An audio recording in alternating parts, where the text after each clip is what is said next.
The ghost of Jack Callahan bought the last house on a dead-end road. It was less a house, and more a collection of splinters and memories, a skeletal frame against the bruised November sky. He paid for it with the last of his disability pay, the blood money the Navy had given him for the pieces of his soul they'd left scattered across the Zabul province dust. The property was a graveyard of failures, a rusted-out tractor, a collapsed barn, and a farmhouse that smelled of rot and forgotten lives. It was perfect. It was a reflection of him. Each morning was a fresh betrayal. He'd wake on a mattress on the floor, the cold concrete seeping into his bones, a dull ache that started in his surgically repaired leg and spread until it consumed him. The shrapnel scars on his chest and arms were a raised, pale map of his last mission. He'd traced them without thinking, his fingers remembering the flash, the heat, the sudden, impossible silence that had followed the roar. The ringing in his ears was a constant companion, a high-pitched keen for the men he'd lost: Marcus, Leo, Dave. Their faces were ghosts that haunted the daylight, their voices whispers in the biting wind that rattled the window panes. He had been a Navy SEAL, a Master Chief, a warrior forged in the harshest crucibles on Earth. Now he was just Jack, a man who moved through his own life with the quiet, hollowed-out steps of an intruder. His days were a ritual of emptiness. He'd check the perimeter of his 10-acre plot of ruin, not for threats, but for something to do. He'd chop wood until his hands were raw, and the phantom pain in his leg screamed, a welcome distraction from the silent screams in his head. He was waiting for the ghost to finally claim him, or for the world to simply forget he existed.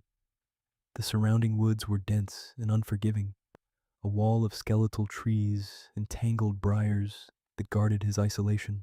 He had one neighbor, somewhere down the winding dirt track that served as a road, but he'd made no effort to meet them. Solitude was his armor. It was the only thing that felt safe, the only thing that didn't ask questions or offer pity. He ate canned soup cold, the metallic tang, a familiar taste of deployment. He drank whiskey until the faces of his dead brothers blurred into a single accusing smear. He was not living, he was enduring. It was during one of his pointless perimeter walks that the sound came.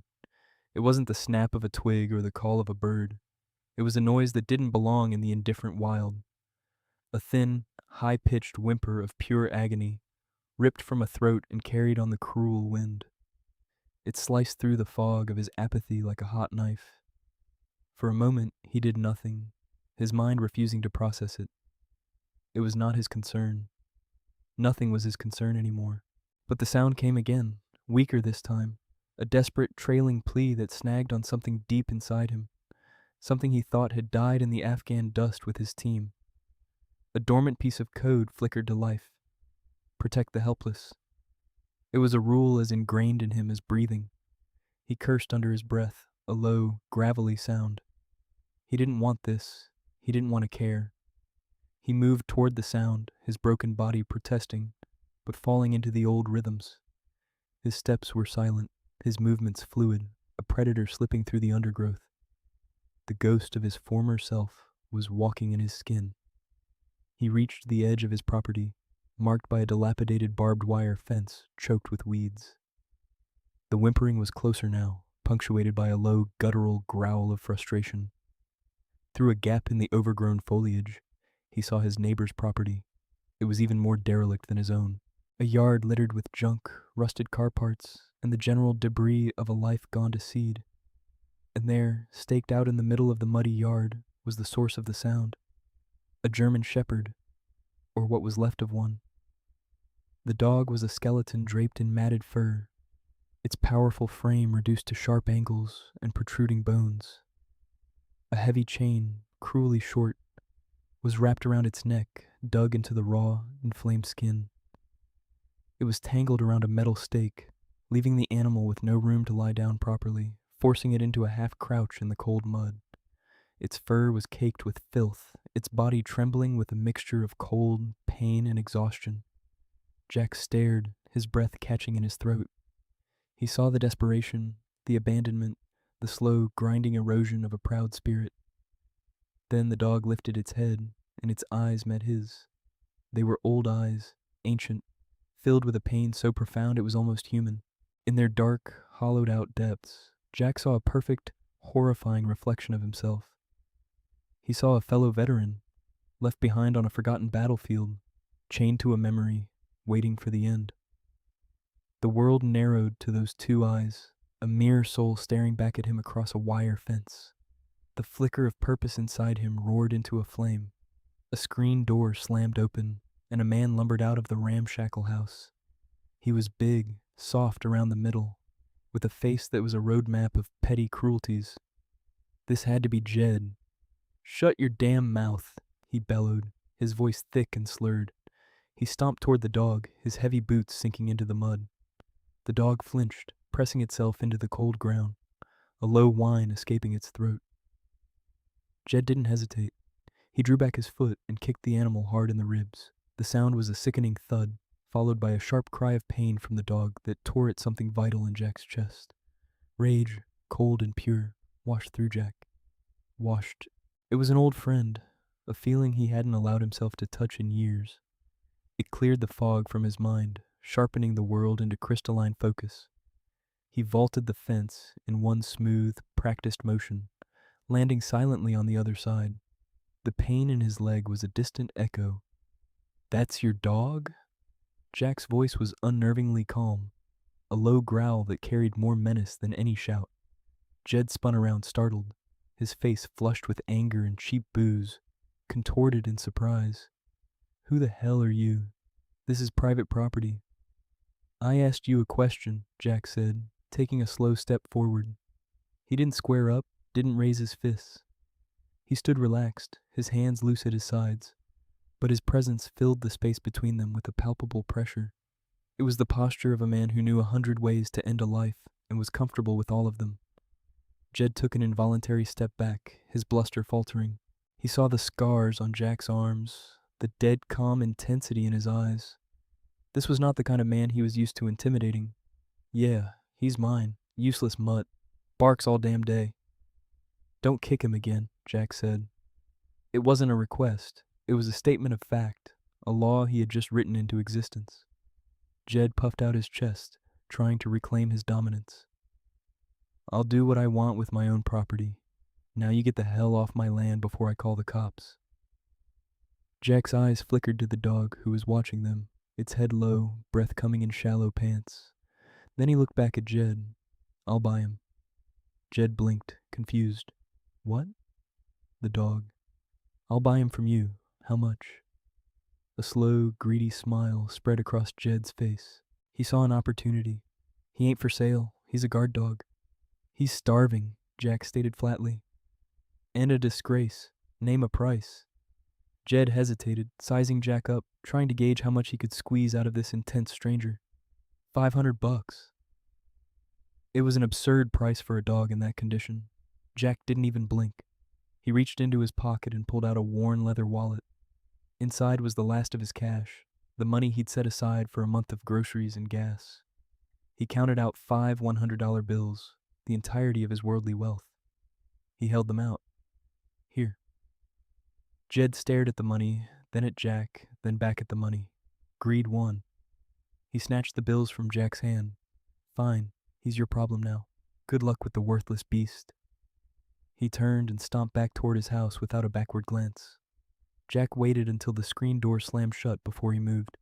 He knelt in the mud, ignoring the cold that soaked through his jeans. He didn't reach for the dog. He just stayed there, making himself small, non-threatening. "Hey," he whispered, his voice soft. "It's okay. I'm not going to hurt you." The dog watched him, its body rigid with fear and suspicion. Every human interaction it had known was pain. Jack could see the conflict in its eyes, the instinct to flee, the instinct to fight, and the overwhelming weariness of a creature that had nothing left. Slowly, Jack began to work on the chain. It was thick and rusted, the clasp jammed tight. He pulled a multi-tool from his pocket, the familiar weight of it comforting in his hand. He worked the pliers, his movements patient and deliberate. He spoke the whole time, a low, meaningless monologue. "We're gonna get you out of here, get you some food, a warm place to sleep. It's over now. The fight's over." He wasn't sure if he was talking to the dog or to himself. Finally, the clasp gave way. The heavy chain fell into the mud with a soft thud. The dog flinched but didn't bolt. It was too weak, too broken. Jack extended a hand, palm down. The dog sniffed it cautiously, its nose cold and wet. It licked his fingers once. A tentative, questioning gesture. That was all the permission Jack needed. He slid his arms carefully under the dog's emaciated body. It weighed almost nothing.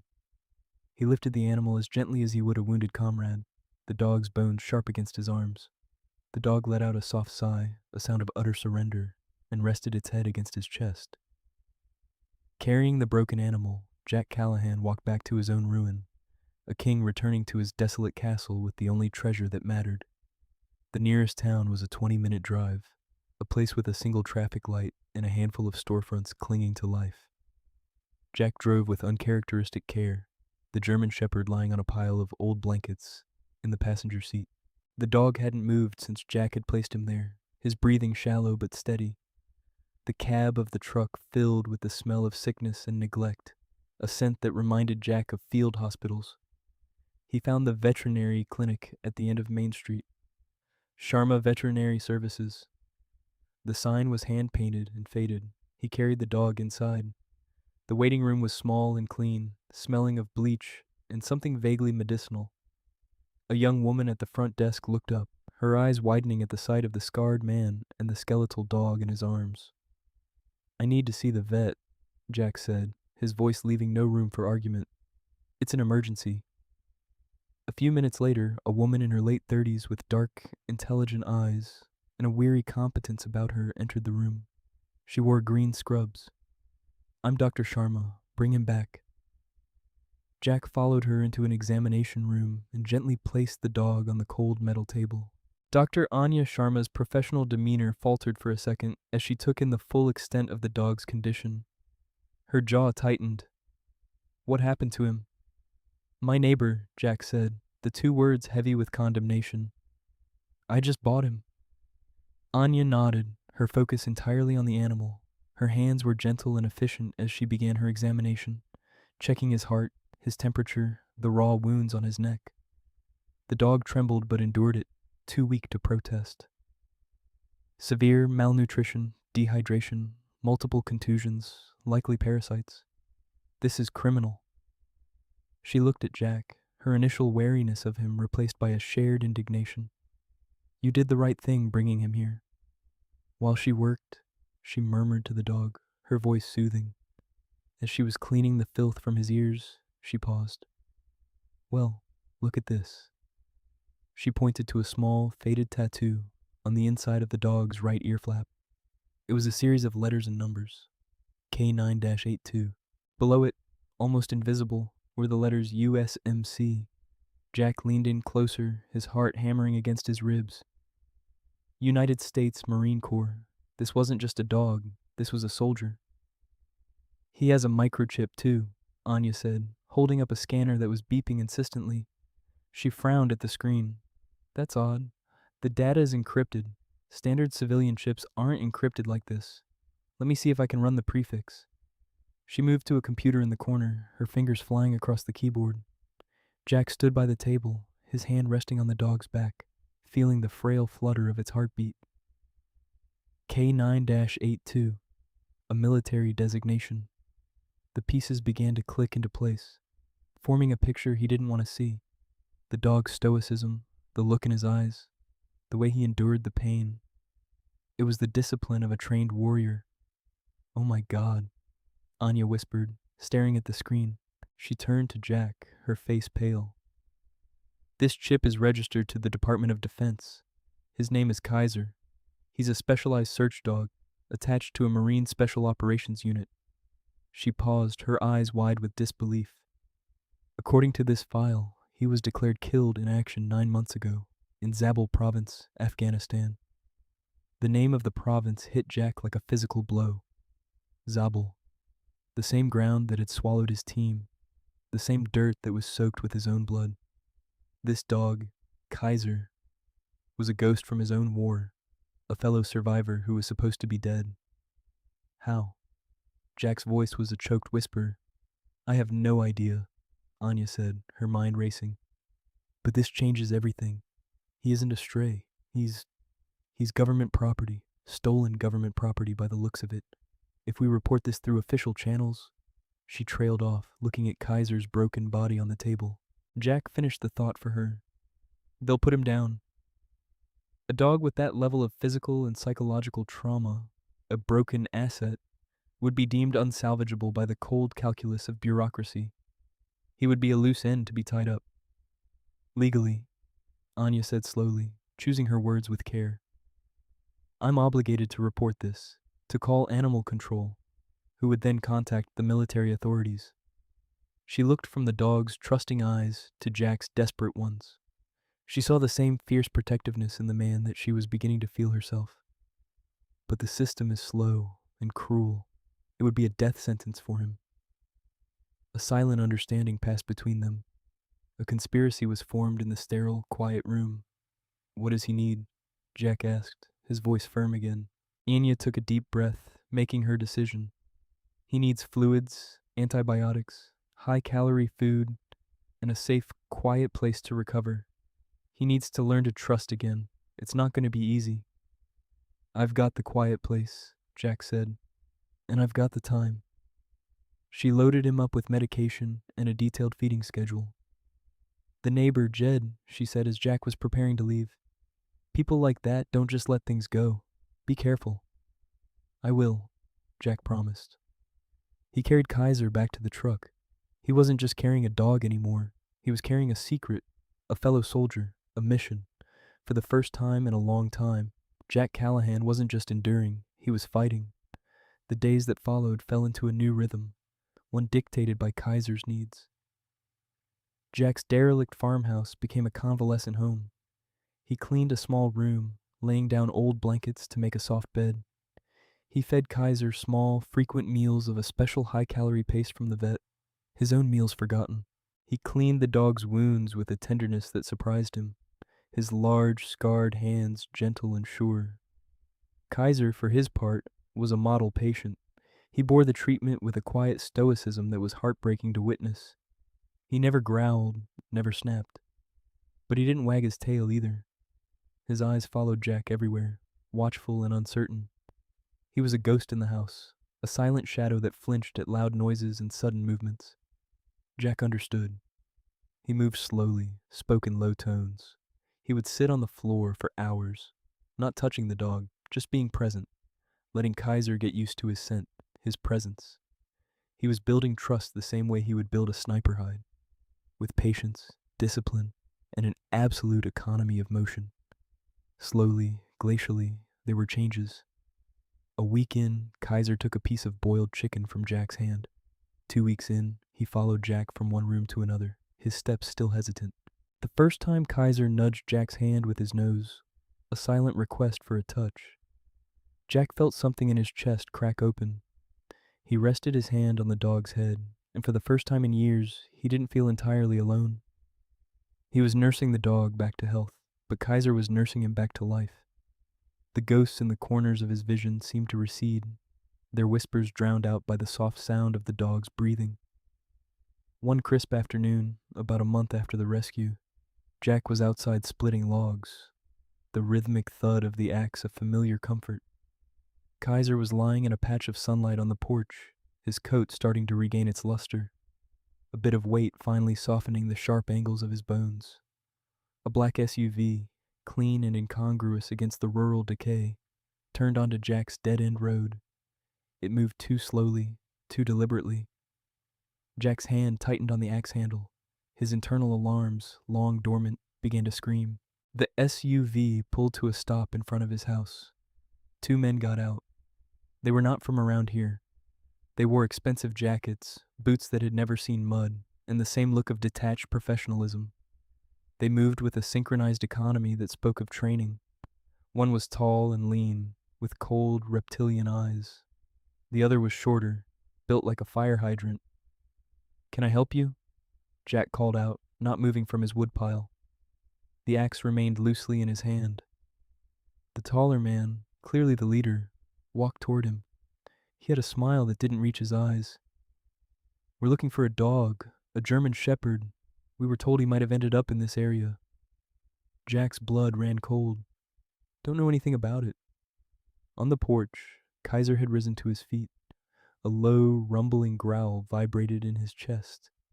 It wasn't the sound of fear, it was the sound of a gathering threat.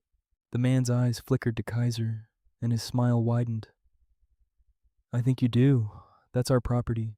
His name is Titan. He belongs to our security company. Slipped his handler a few weeks back. The lies were slick, but Jack could see through them. The name was wrong. The story was wrong. These men were not dog handlers. They were operators. His name is Kaiser, Jack said, his voice flat, and he's not going anywhere. The man's smile vanished. His name was Silas, Jack would learn later, but in that moment, he was simply the threat. Look, Silas said, his tone dropping into a confidential, reasonable register that was more menacing than any shout. That is a very valuable asset. There was a clerical error, and he was misplaced. We're just here to correct that. Let's not make this difficult. The only thing you're going to do, Jack said, taking a step forward, the axe now held at his side like a weapon, is get back in your vehicle and leave my property. Silas held Jack's gaze for a long moment. A silent battle of wills fought across the 10 yards of dead grass between them. He was assessing Jack, recognizing the lack of fear, the hard lines of experience etched into his face. Silas wasn't dealing with a simple farmer. He nodded slowly. As you wish, but we will be back for our property. They got back in the SUV and drove away. The quiet that descended in their wake was heavy with menace. Jack knew it was a tactical retreat, not a surrender. They would be back, and they wouldn't knock. That night, the war came home. Jack didn't sleep. He moved through his house in the darkness, preparing. He wasn't a homeowner anymore. He was a SEAL defending a fixed position. He checked sight lines, reinforced doors, and placed weapons. Not guns. He didn't own any, but improvised tools of violence. A heavy fireplace poker by the back door, a cast iron skillet on the kitchen counter. He filled glass bottles with oil and sand to make them slick and heavy. He tied a length of fishing line low across the front porch steps, connecting it to a pyramid of empty tin cans on the wood floor inside. A crude but effective early warning system. Kaiser seemed to sense the shift. He didn't rest. He stuck to Jack's side like a shadow, his ears twitching at every sound, a low growl a constant presence in his chest. The quiet of the deep night was absolute. Then around 2 a.m. it happened. The soft clatter of the tin cans. Contact front. Jack was already moving. He grabbed the heavy skillet, its weight familiar in his hand. He flattened himself against the wall beside the kitchen window, peering out into the moonless dark. He saw two shadows, moving low and fast, splitting up to flank the house. Silas and his man. A heavy boot kicked the front door. The old wood splintered but held. Another kick, and the frame gave way with a groan. The shorter man entered, a pistol with a suppressor held at the ready. Jack didn't wait. He moved from the kitchen, a blur of motion in the darkness. The man was using a small flashlight, its beam cutting a nervous path through the room. As the beam passed him, Jack struck. He brought the cast iron skillet down on the man's wrist in a brutal, precise arc. The sound was a sickening crunch of bone. The man screamed, a choked, muffled sound, and the gun clattered to the floor.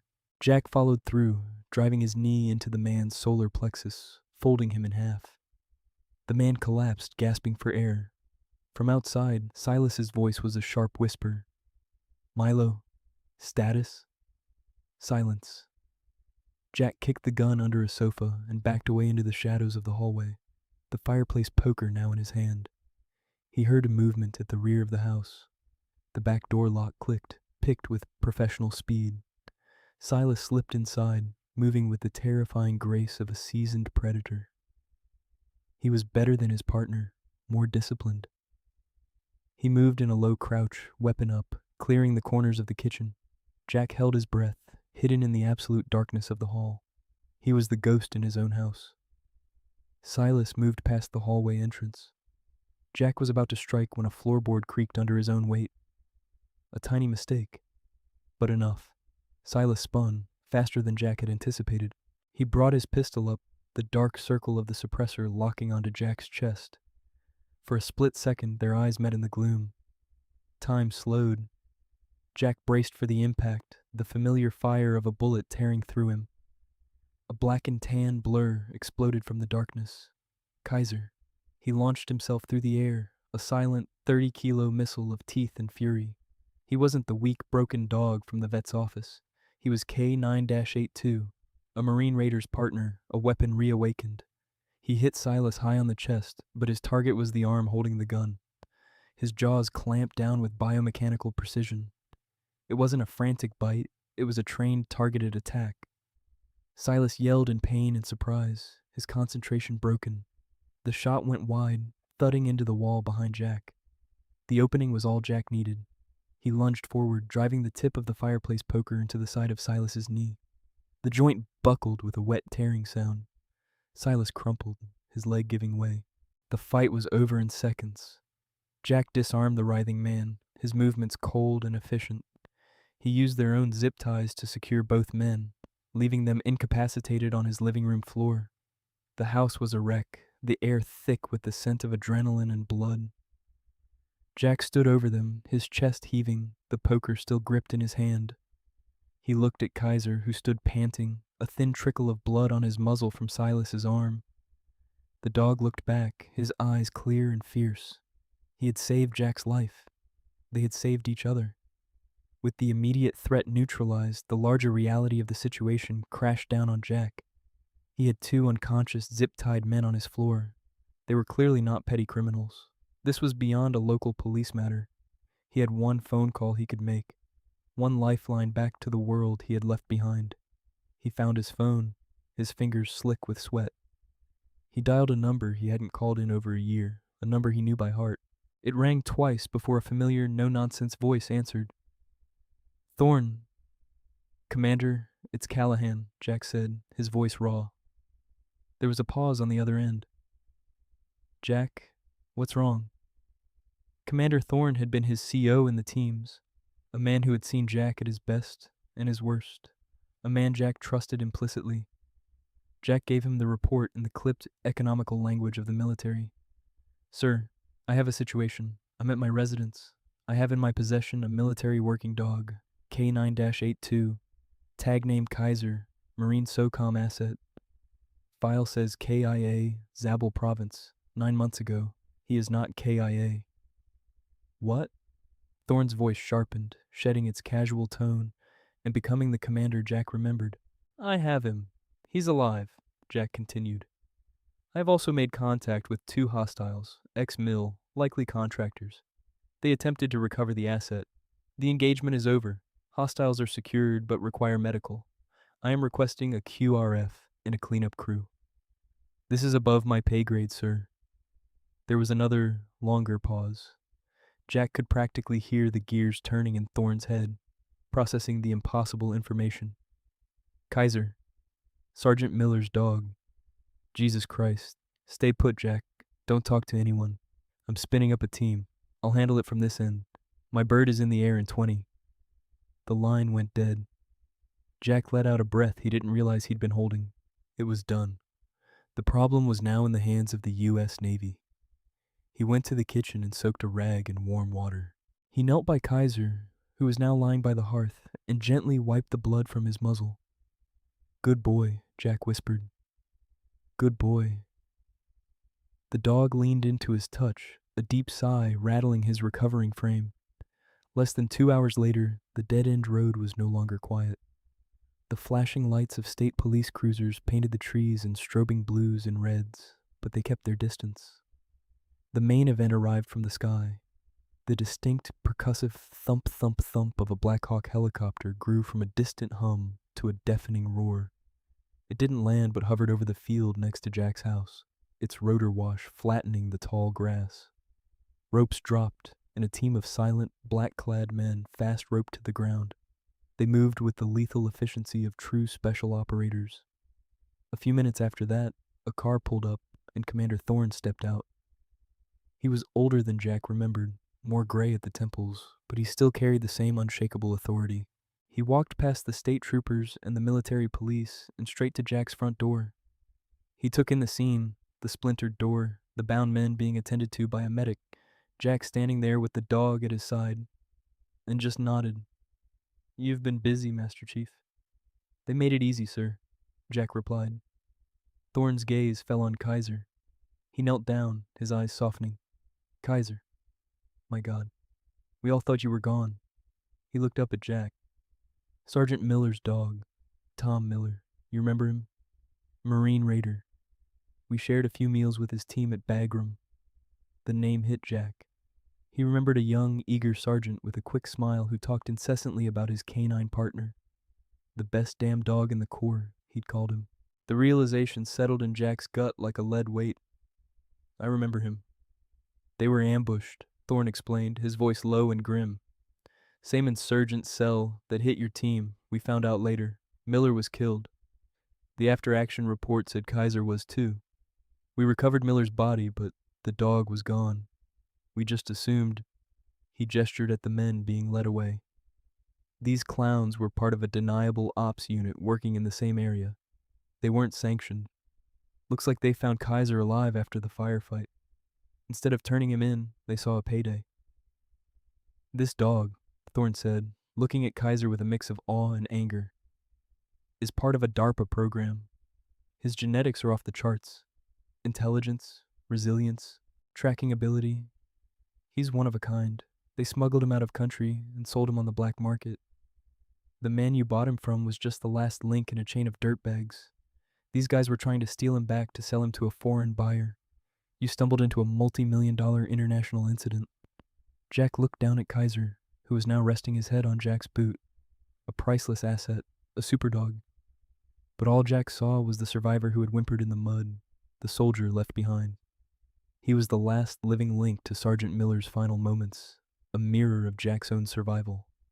The weight of it all, the shared trauma that connected him, this dog and a dead Marine, finally broke through Jack's carefully constructed walls. A profound, aching grief washed over him. For his team, for Sergeant Miller, for this brave animal who had been through a hell of his own. A single tear traced a path through the grime on his cheek. He knelt and wrapped his arms around Kaiser's neck, burying his face in the dog's thick fur. Kaiser didn't pull away. He leaned into the embrace, letting out a soft whine, as if in understanding. In the wreckage of his home, surrounded by the ghosts of the past, Jack Callahan was finally mourning. 1 year later, the dead-end road led to a place transformed. The house no longer sagged with despair.